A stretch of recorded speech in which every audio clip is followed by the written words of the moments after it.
Boa noite, esse é o Conexão ND aqui na Record News e como hoje é terça-feira, é meu dia de trazer um convidado e o convidado dessa terça-feira é o vice-presidente nacional da OAB, Dr. Rafael Horn, a quem eu agradeço a presença por esse espaço, por conversar conosco, porque a gente tem uma série de perguntas para lhe fazer, até em relação a algumas dúvidas sobre a maneira como a OAB está se comportando nesse momento, um momento até delicado no Brasil. Eu agradeço muito a sua presença e uma boa noite. Muito boa noite, Paulo. Uma alegria enorme, mais uma vez, estar aqui no Conexão ND, estar com você. Eu que estive há 3 anos atrás na condição de presidente da OAB Santa Catarina, agora na condição inédita de um cargo aqui para Santa Catarina, que é a vice-presidência da OAB Nacional, para tratar, mais uma vez, de temas da advocacia. Desta vez, da advocacia brasileira, que tenho ao lado do presidente Beto Simonetti a honra de estar representando e muito orgulho por ser catarinense e poder levar o jeito catarinense de fazer gestão e política de ordem também para Brasília. O orgulho é todo nosso. E eu começo lhe perguntando, que me chamou a atenção, sobre o levantamento demográfico dos advogados. É uma espécie de censo que vocês estão realizando e qual é a finalidade disso tudo? Bem, Paulo, uma das maiores preocupações dessa gestão é compreender a realidade da advocacia. Nós representamos 1.300.000 advogados. 1.300.000 advogados numa realidade em que nós temos hoje 1.300 faculdades de direito, com formações distintas, com realidades socioeconômicas distintas, e entender quem é o advogado, quem é a advogada lá na ponta que nós estamos a representar, é a grande preocupação, não apenas da OAB Nacional, mas dos 27 presidentes de seccionais.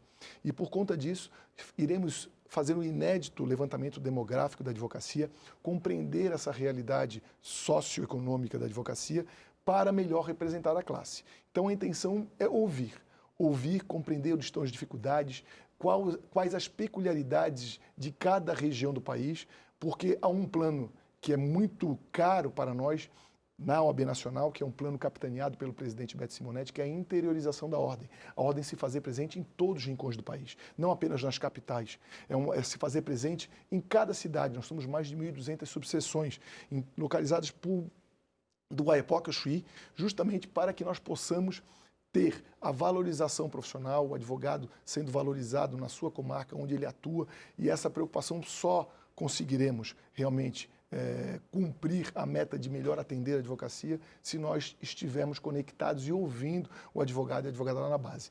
É um programa que nós pretendemos agora nesse espaço, até início de agosto, apenas divulgar a realidade, né, a realidade do programa, o que ele é, um questionário que vai ser encaminhado para todos os advogados e advogadas brasileiros e que iniciará as respostas a partir de agosto. Agosto é o mês da advocacia. E nesse mês de advocacia, cada advogado, a ideia é estimulá-los a responder. São questões básicas, mas que vai nos permitir realmente identificar as necessidades da advocacia brasileira. Mas hoje aumentou muito o número de advogados no Brasil e principalmente o número de faculdades, de cursos de advocacia. Pô, como é que vocês estão coordenando isso, regulando isso? Paulo, infelizmente, há décadas nós estamos vivendo no país um estelionato educacional. A palavra é forte, mas eu não vejo outra palavra que possa identificar essa realidade em relação ao ensino jurídico. Há 30 anos atrás, nós tínhamos 200.000 profissionais, 200.000 advogadas e advogados, e tínhamos 200 faculdades de direito. E, de uma hora para outra, nós temos, nesses 30 anos, 1.300.000 profissionais e temos 1.300 faculdades de direito. E essa realidade acabou realmente trazendo um grande desafio para o sistema OAB. E uma das formas de filtrar, tendo em vista essa irresponsabilidade estatal na criação desenfreada de faculdades de direito, foi a instituição do exame de ordem. O exame de ordem, que foi um projeto de lei que a ordem capitaneou no Congresso Nacional, conseguiu sua aprovação, teve o seu questionamento feito no Supremo Tribunal Federal. O Supremo Tribunal Federal garantiu a constitucionalidade do exame de ordem, acolheu a tese da OAB, e isso tem nos permitido reduzir um pouco o impacto do estelionato educacional. E quando eu falo estelionato, por quê? O primeiro estelionato é praticado em face do estudante. Esse estudante, muitas vezes, deposita as suas economias, as suas esperanças, algo que ele é um sonho, muitas vezes, de realizar uma faculdade de Direito. Ele fica lá 5 anos estudando e, quando termina a faculdade de Direito, a primeira decepção que muitas vezes ele tem é quando vai fazer o exame de ordem. O exame de ordem nada mais é do que uma prova que vai solicitar requisitos mínimos para o exercício profissional. E esse estudante, ao se deparar com essa prova, ele verifica que realmente não estava capacitado. E ele se revolta contra o sistema, muitas vezes até contra a própria OAB, que ela é tão vítima quanto ele desse sistema. Mas depois ele acaba também passando no exame de ordem, porque ele realiza 1, 2, 10, 30, ele passa o exame de ordem. E aí ele vai, na verdade, mal formado, ele vai praticar um outro estelionato que é contra a sociedade. E contra a sociedade por quê? Porque ele vai atender um cidadão, uma cidadã que vai procurar a defesa dos seus direitos, justamente a busca de uma pensão alimentícia, a guarda de um filho, uma pensão no INSS, ou vai muitas vezes defender a sua liberdade, e uma má defesa, uma má aplicação do direito por parte desse profissional acaba trazendo um grande prejuízo, muitas vezes até a vida dele, como é o caso das ações em que buscam medicamentos para aqueles que não têm recursos e buscam o judiciário para essa finalidade. Como resolver isso? Bem, estamos em interlocução constante com o Ministério da Educação.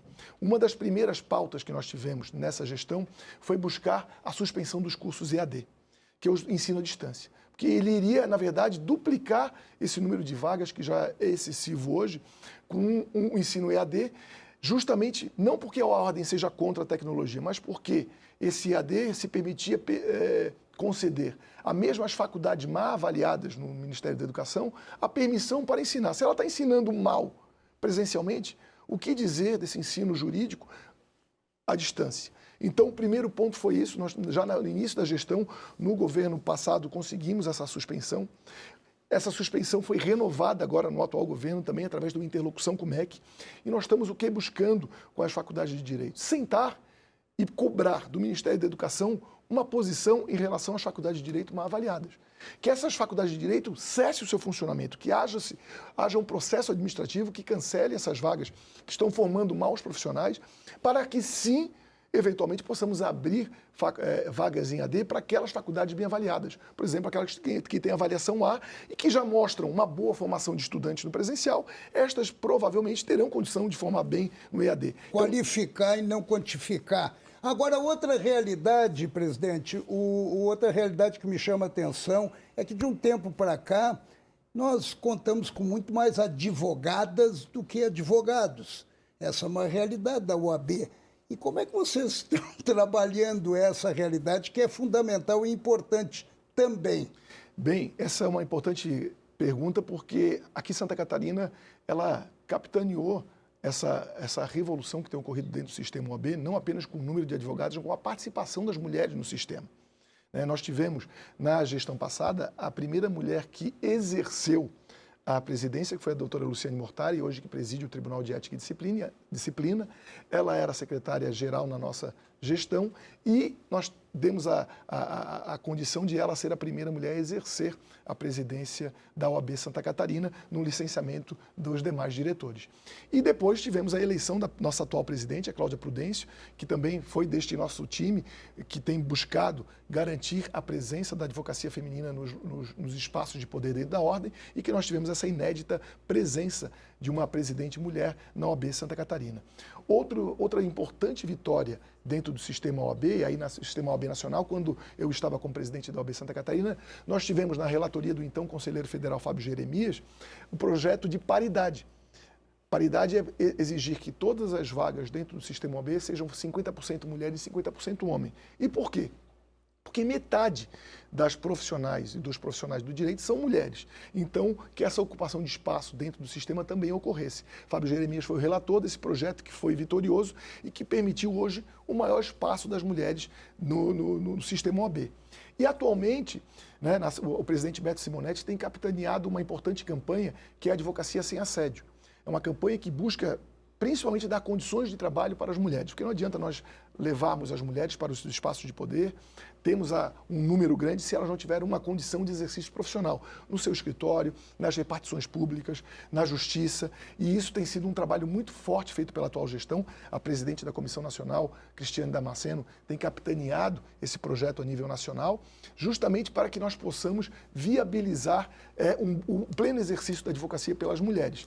E capitaneamos também recentemente a aprovação no Congresso Nacional de um importante PL que teve origem também dentro da ordem, que foi tornar delito funcional, delito ético-disciplinar, o assédio nos espaços de trabalho da advocacia. Isso acontece com os advogados e advogadas. Acesso de trabalho conta também tribunais. Tudo.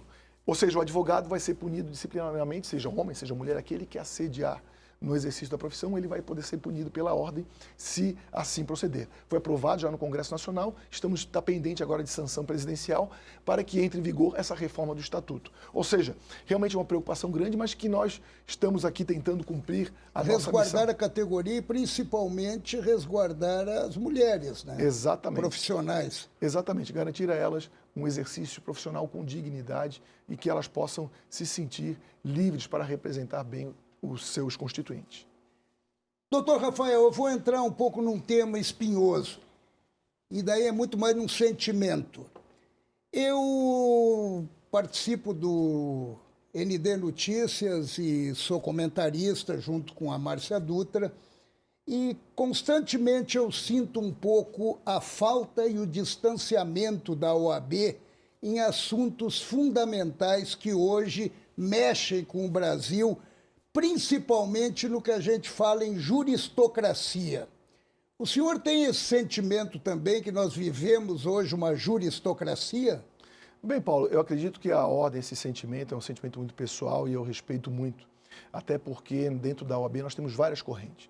Temos os advogados que buscam uma ordem mais corporativista, pensando na realidade da advocacia, principalmente a advocacia na ponta, e talvez uma das principais lutas que nós temos hoje à frente da ordem é a garantia do respeito ao artigo 85 do CPC, que garante os honorários advocatícios fixados pela magistratura de acordo com o que prevê a lei, que é um percentual mínimo e máximo sobre o valor da condenação, algo que não estava a ocorrer até o início dessa gestão. Fomos ao Superior Tribunal de Justiça, por 7 votos a 5, nós conquistamos essa interpretação da legislação conforme defende a ordem, garantindo assim uma fixação dos honorários de forma digna, sem aviltamento. Essa vitória nossa está sendo contestada pela União Federal no âmbito do Supremo Tribunal Federal. Estamos hoje com um posicionamento de 5 a 5 no sentido de entender possível ou não debater esse tema dentro do Supremo Tribunal Federal, que é a última palavra sobre constitucionalidade de uma norma legal. Esse é um dos exemplos de presença constante da ordem na defesa das pautas da advocacia. Ou seja, então a ordem hoje ela é mais corporativista do que ativista. Mas nós temos também uma presença muito constante da ordem em pautas que unem a advocacia. Temos pautas importantes e uma delas é a liberdade de imprensa, que nós temos buscado sempre estar constantemente na defesa dessa pauta da liberdade de expressão, que não se confunde, obviamente, com a irresponsabilidade de se expressar nas redes, mas procurando estar distante da arena político-partidária. Isso não quer dizer distante das pautas da sociedade. E quando digo isso, eu explicito. A ordem, né, fizemos um levantamento quando eu era presidente da OAB Santa Catarina, e uma das grandes insurgências por parte da advocacia era a intromissão da ordem nas pautas político-partidárias. Muitas vezes os embates, né, que nós tivemos entre a OAB Nacional e o anterior presidente da República, e que causavam muito desconforto, porque as pessoas queriam ver a OAB muito mais voltada, preocupada com esses 1.300.000 colegas. E ouvir esses 1.300.000 colegas nos dá a impressão de que ele hoje está muito preocupado com a sua sustentabilidade profissional. E essa tem sido uma bandeira principal da ordem de ter, não digo uma bandeira mais corporativista, mas fora da arena político-partidária.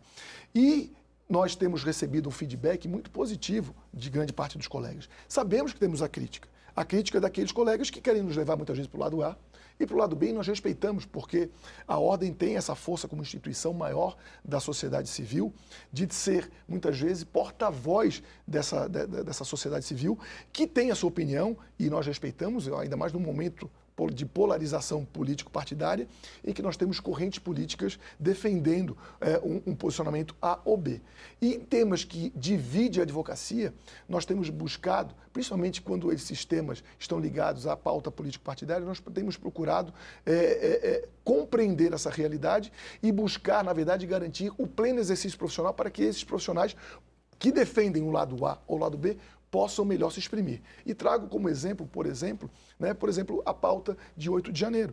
A pauta de 8 de janeiro, como outras pautas polêmicas que são trazidas por essa polarização política, tem obrigado, muitas vezes, a ordem a intervir na defesa dos profissionais para que eles possam plenamente exercer a profissão. Vou dar alguns casos. Por exemplo, no caso de Daniel Silveira, teve um advogado dele foi multado por fazer um recurso. Nós fomos ao Supremo Tribunal Federal e dizer, não é possível. O advogado tem que ter a garantia do pleno exercício profissional e não pode ser tolhido. O advogado de Roberto Jefferson, no início, no primeiro despacho, quando nós tivemos aquele grave incidente, ele também foi tolhido de ter o contato com o seu constituinte, sem entrar no mérito se ele estava certo ou errado, mas o advogado precisava ter esse contato presencial e a ordem foi lá intervir. Nos casos de 8 de janeiro, nós atendemos mais de 100 profissionais que estavam com dificuldade de ter acesso aos processos. Nós fomos lá, intervimos junto ao gabinete do relator ministro do STF, para que ele garantisse ao advogado o pleno exercício profissional. Então, essa hoje é uma preocupação, que o advogado possa exercer na plenitude a advocacia. E um dos pontos mais polêmicos que temos hoje é o plenário virtual, que muitos dos advogados reclamam, nesse processo de 8 de janeiro, da impossibilidade de eles, como advogados, sustentarem oralmente a defesa do seu constituinte. E eles têm total razão.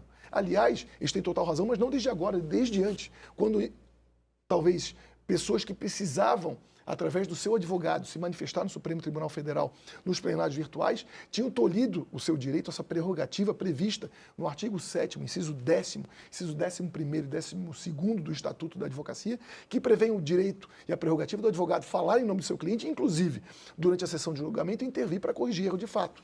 E essa prerrogativa tem sido tolhida. O que fez a ordem em 2020, juntamente com foi no Congresso Nacional, apresentou um projeto de lei. Esse projeto de lei foi aprovado no Congresso Nacional, em que, se estivesse um processo no plenário virtual, o advogado requeresse a sustentação oral, deveria ser-lhe garantida a sustentação oral e o direito de fala. Infelizmente, após a aprovação no Congresso Nacional, houve o veto da Presidência da República, esse veto foi mantido pelo Congresso Nacional. Mas a ordem, como disse, ela não entra na arena político-partidária. Nós entendemos, talvez fosse o sentimento naquele momento, de privilegiar a celeridade e não privilegiar o direito de defesa. E nós, da ordem, sempre estivemos do lado do direito de defesa. Agora voltamos. Temos 2 projetos de lei que tramitam hoje na Casa, no Congresso Nacional, em que a ordem defende essa aprovação que vai garantir ao advogado no plenário virtual o direito do uso da palavra. Direito esse previsto no Estatuto da Ordem. Ou seja, a ordem sempre preocupada com as pautas da sociedade. Muitas vezes somos instados, Paulo, a comentar fatos. Mas eu acredito que quem tem que comentar fatos são jornalistas. Você, o Moacir Pereira e tantos outros jornalistas. Mas eu vou lhe interromper, eu lhe dei todo esse espaço para o senhor se expressar e até ficou interessante, porque o senhor me municiou e me deixou claro que realmente há uma interferência muito forte dos Supremos togados que impedem até o trabalho de advogados. E o senhor me deixou bem claro também o trabalho que a OAB vem fazendo para conseguir com que os advogados executem as suas funções que estão sendo barradas pelos ministros do STF e do STJ. Porque pelo que a gente está vendo e pelo que a gente está ouvindo. Agora, quando eu lhe pergunto sobre isso, eu vou lá para a década de 70, com o Raimundo Faoro, que era um presidente da OAB gaúcho, que estudou aqui em Caçador, e que ele tinha um ativismo pacífico contra a ditadura militar. E é isso que eu acho que as pessoas estão pedindo da OAB, um ativismo pacífico, mas presente nas ruas, presente com o cidadão. A OAB está muito fechada no corporativismo. Ou eu estou cometendo um erro quando eu digo isso? Bom, o primeiro ponto que eu gostaria de lembrar é que Raimundo Faoro, quando trabalhou na transição da ditadura para a democracia, Raimundo Fávaro não foi chutando a porta dos militares e nem indo às ruas. Ativismo pacífico. Pacífico, através do diálogo e de interlocução. Beto Simonetti, nosso presidente da OAB Nacional, tem dito que ele é algodão entre cristais. Nós vivemos um momento específico em que há uma grande polarização e é através dessa interlocução que nós temos conquistado, por exemplo, a possibilidade das nossas prerrogativas serem respeitadas e, quando respeitadas, nós imos ao Congresso, nós imos ao próprio Supremo Tribunal Federal, imos ao Supremo e conseguir mesmo um empate de 5-5, que é o que consta hoje na questão dos honorários advocatícios, e nos permitem, isso sim, ter sim uma advocacia que possa defender as suas pautas. O que nós precisamos ter em mente, Paulo, é que hoje nós temos uma realidade também de advocacia muito distinta da que Raimundo Fávaro representava. Raimundo Fávaro, se em 1990 nós tínhamos 200 mil advogados, na época nós tínhamos a metade, nós tínhamos 100 mil advogados, nós tínhamos a metade dos cursos de direito, 100 cursos de direito. A advocacia era nós tínhamos uma bandeira de cidadania da OAB maravilhosa. Que seguem adiante. Tanto é a prova da paridade, o que eu falei, a prova da presença feminina. Nós, na época, nós não tínhamos mulheres no Conselho com a presença que nós temos hoje. Nós não tínhamos a presença feminina na ordem como nós temos hoje. Nós não tínhamos nem mulheres presidentes de seccionais, que nós temos 5 hoje. Então, nós temos conquistas que precisamos celebrar, temos grandes preocupações, essas pautas cidadãs são importantíssimas, imprescindíveis. E a ordem tem buscado, nas lições de Raimundo Fávaro, através do diálogo institucional, solucioná-las, tanto no Congresso Nacional, no Executivo, como no Judiciário. Quando necessário, vamos para o enfrentamento, sim, vamos para o enfrentamento, como fomos na defesa da liberdade de expressão, como foi o caso da sua colega Léis Ortiz, que foi agredida no exercício profissional e a ordem saiu imediatamente na sua defesa, porque independentemente do que o jornalista está dizendo, nós temos que defender sempre o direito de pensar e de se expressar, porque é isso que faz do Brasil um Estado democrático de direito. Doutor Rafael, eu vou fazer um breve intervalo, é rapidinho, a gente já estourou aqui o primeiro bloco, mas a gente já volta aqui, a conversa é interessante.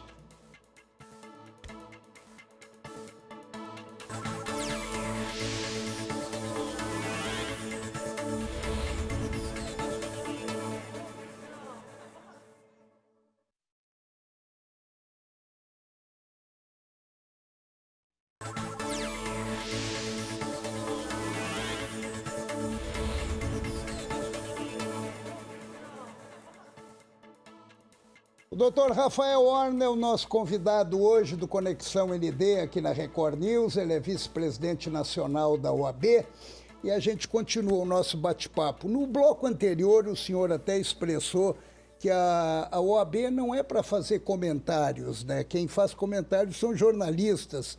Citou o nosso querido Moacir Pereira, eu e etc. A turma toda aí que está fazendo comentários dentro desse cenário atual. Mas, presidente, me chama a atenção uma coisa. É importante o comentário tendo como base uma entidade como a OAB. É importante ter um comentário sabendo que a gente tem uma entidade representativa, forte e cidadã como a OAB. E, de repente, a gente sente falta disso. Está faltando comunicação, ou a OAB realmente ela recuou um pouco?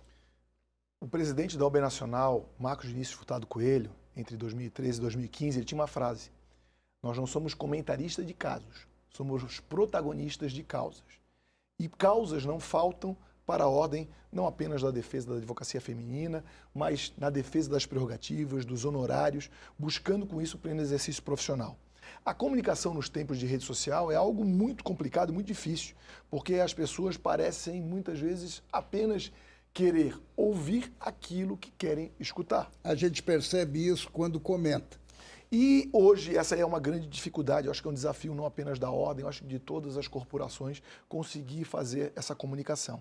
E um espaço como esse, um espaço nobre que você nos dedica, é um momento em que nós podemos esclarecer essas dúvidas, que são dúvidas que nós respondemos do dia a dia aos colegas, né? Que nós não podemos tentar solucionar problemas no momento de polarização com mais acidez, com mais veemência, mas sim, muitas vezes, com articulação, com a capacidade de diálogo, de interlocução, que tem sido a marca da atual gestão e que tem viabilizado grandes conquistas. Não só a conquista dos honorários no Superior Tribunal de Justiça, como a reformulação do Estatuto da Advocacia. A reformulação do Estatuto da Advocacia, que nós tivemos um projeto de lei aprovado no ano passado, em que nós garantimos a ampliação das nossas prerrogativas, o direito, a ampliação do direito de sustentação oral, das hipóteses de sustentação oral, da defesa oral do advogado, da possibilidade do uso da palavra. Nós tivemos, nesse Estatuto da Advocacia, a inviolabilidade dos escritórios de advocacia, aumentamos a pena para aquelas autoridades que violam prerrogativas da advocacia, aos advogados criminalistas que não tinham suspensão de prazo no final do ano, hoje eles têm o direito de suspender os prazos para poder ter um período de descanso, como todo ser humano merece. Então, são grandes avanços que têm sido conquistados pelo sistema OAB através desse diálogo. E quando nós falamos em trabalhar em prol da advocacia, é da sociedade que nós estamos falando. Porque o advogado, ele expressa o direito de um cidadão, seja no tribunal, seja perante o sistema de justiça. Ele é, muitas vezes, a pessoa que vai fazer um enfrentamento com o aparato estatal, e esse enfrentamento nós precisamos o quê? Empoderar esse profissional. E o Brasil, nós temos, graças a uma Constituição capitaneada sempre pelo sistema OAB, nós temos um conjunto de prerrogativas profissionais que é inédito no mundo. E para nós, do sistema OAB, garantir a salvaguarda, a continuidade dessas prerrogativas da advocacia é um grande desafio, né? Do advogado poder sustentar oralmente no Supremo Tribunal Federal, na STJ. O senhor veja, Paulo, que nos Estados Unidos, a maior democracia do mundo, o advogado não consegue ter acesso ao ministro do Supremo. Aqui nós temos essa prerrogativa. Ou seja, um advogado numa grande democracia não tem, talvez, o mesmo conjunto de prerrogativas que nós aqui no Brasil conquistamos. E isso foi feito, e é importante destacar, através do trabalho voluntário. Porque na OAB, muitos não sabem, todos os dirigentes de ordem não recebem um centavo para alistar. Todos eles trabalham justamente em prol da sua profissão, da valorização profissional, sabedores de que essa valorização profissional reflete no seu próprio trabalho e no trabalho de uma coletividade, que são esses 1.300.000 advogados e advogadas. Doutor Rafael, o senhor é bom, o senhor é um advogado, o senhor é vice-presidente da OAB Nacional, o senhor sabe se expressar, mas eu tenho uma infinidade de perguntas, eu vou fazer uma espécie de ping-pong aqui. O senhor não acha que nós estamos... Qual é a sua opinião, não é? O senhor não acha? Qual é a sua opinião em relação a esse inquérito do fim do mundo, que não termina nunca e que continua lá dentro de críticas enormes de juristas, da maneira como ele está sendo conduzido? Como é que a OAB vê esse inquérito? Bem, nós temos a opinião institucional e a opinião pessoal, mas nós vamos tratar de algo muito importante, que é verificar a legalidade de outros atos, de outras operações, em que muitas vezes nós, com a preocupação de não interferir nessa questão da autonomia do judiciário, no julgamento, nós muitas vezes procuramos... Mas o judiciário está interferindo no trabalho do advogado, né? Não, o judiciário, ele muitas vezes interfere, porque o judiciário faz essa interlocução constante com a ordem. Mas nós tivemos, desde a Operação Lava Jato, até o famoso inquérito, até nesses atos de 8 de janeiro, nas investigações, alguns excessos praticados pelo STF, talvez pelo excesso de competências que lhes são colocadas. O senhor reconhece que há excessos do STF? Eu entendo que sim. Por quê? Porque é um excesso de competência. O Supremo Tribunal Federal, no meu sentido, deveria ser uma corte constitucional para controle e constitucionalidade da legalidade, seja das decisões judiciais dos tribunais infraconstitucionais, seja pelo controle de legalidade, de constitucionalidade da lei. Mas esse excesso não acaba se transformando numa interferência, tanto no legislativo como no executivo? Hoje, quem define os destinos do Brasil são 11 togados? Esse excesso foi conferido pela própria Carta Magna. Vai entrar um agora. Esse excesso, eventual excesso, ele foi conferido pela própria Carta Magna, que deu uma série de atribuições ao Supremo Tribunal Federal. Então, o Congresso Nacional, que editou, deu essa possibilidade do STF judicar sobre uma série de assuntos além do controle de constitucionalidade. E isso acaba gerando uma série de decisões judiciais, muitas vezes questionáveis, né? E não é só de agora. Se nós verificarmos, desde a época do mensalão, nós temos uma série de questionamentos, seja da corrente A, corrente B, sobre as decisões do Supremo Tribunal Federal. Naquela época era a esquerda contra o STF. Exato. E nós, da ordem, nós devemos ter essa serenidade. Nós temos advogados... Equilíbrio. Agora, desculpe lhe interromper, doutor Rafael, mas tem tanta pergunta. Foi nomeado agora um advogado do presidente da República como ministro do STF. Como é que o senhor vê isso e as críticas de que o STF não é um lugar de advogado? Bom, em primeiro lugar, os grandes ministros do Supremo Tribunal Federal, Evandro Lins e Silva é um exemplo desses, foram advogados. Então, eu não tenho dúvida alguma de que os advogados têm totais condições de estar lá figurando como ministro do Supremo Tribunal Federal. O que você está me falando, na verdade, é a crítica sobre o formato de escolha, que hoje dá uma prerrogativa do presidente indicar e ao Senado Federal aprovar. A OAB é contra? Na verdade, o que há o grande debate é o formato de escolha, se nós devemos impor algum filtro para essa escolha. Se esse filtro pode ser passado pela ordem, se esse filtro pode passar pelo Ministério Público, pelos tribunais superiores. Há um debate grande a respeito desse tema. Mas enquanto esse filtro não ocorre, acho difícil ocorrer, por quê? Eu acho muito difícil o presidente da República, como os senadores da República, reduzirem o seu poder de escolha, de aprovação, que é o que acontece na sistemática atual, para passar por um filtro, como existe, por exemplo, na escolha dos ministros do STJ, dos ministros do TST. Enquanto não ocorre isso, não há outro requisito se não verificar a capacidade profissional, a notório saber jurídico e a idoneidade moral. E acredito que tanto o ministro André Mendonça, que era amigo e foi advogado-geral da União no governo anterior, como o ministro Zanin, que foi advogado pessoal do atual presidente da República, possuem tanto idoneidade moral como capacidade técnica para estar no cargo. Então, ambos são grandes advogados, um público e outro privado, que têm total capacidade, não tenho a menor dúvida, contam com a confiança do sistema OAB. Agora, nós podemos sim discutir o formato, ou seja, debater sobre causas, né, e não sobre o caso em si, mas sobre a causa, que é essa possibilidade do presidente livremente indicar. Mas essa é uma realidade que não ocorre apenas no Brasil, nos Estados Unidos também ocorre assim. Nós copiamos dos Estados Unidos, né? E gera uma série de debates também lá a respeito dessas indicações, que obviamente a indicação de num tempo de polarização, a indicação de um presidente que tem uma corrente A, ele vai ser contestado, obviamente, pelos que defendem a corrente B. Doutor Rafael, o Ministério Público Federal hoje pediu para não conceder a concessão para a Jovem Pan News, para emissoras da Jovem Pan News. O senhor não vê isso como um integrante da cúpula da OAB, um certo sentimento de perseguição e de censura? Porque quando não se fala o que eles querem ouvir, eles mandam prender. Quando se fala o que eles querem ouvir, eles elogiam e abrem espaço. Mesmo que estão falando, o que estão falando não é a verdadeira verdade. Bom, o caso em si eu desconheço, mas a causa, nós somos plenamente defensores da liberdade de expressão, da liberdade de imprensa. Aliás, essa tem sido... Contra a lei da fake news? Inclusive, não, a lei da fake news é o seguinte, tem questões importantes que estão lá colocadas. Fundamentais, mas por exemplo, tem o perigo do jabuti. Exatamente, que um dos pontos relevantes é o seguinte... Você não pode, na rede social, fazer aquilo que te é proibido fazer no mundo presencial. Eu não posso, no mundo presencial, ofender a honra de Paulo Alceu. Se eu não posso fazer isso no mundo presencial, seja no jornal... Mas tem leis para isso, né, doutor Rafael? E só que hoje, o que nós temos hoje, é um problema da propagação da ofensa. O que nós precisamos hoje é verificar de que forma nós vamos evitar a propagação da ofensa para que apenas a penalização não gere um dano excessivo, no maior caso de Rafael, ofender o jornalista Paulo Alceu indevidamente numa rede social, principalmente com a forma multiplicadora do WhatsApp, os compartilhamentos.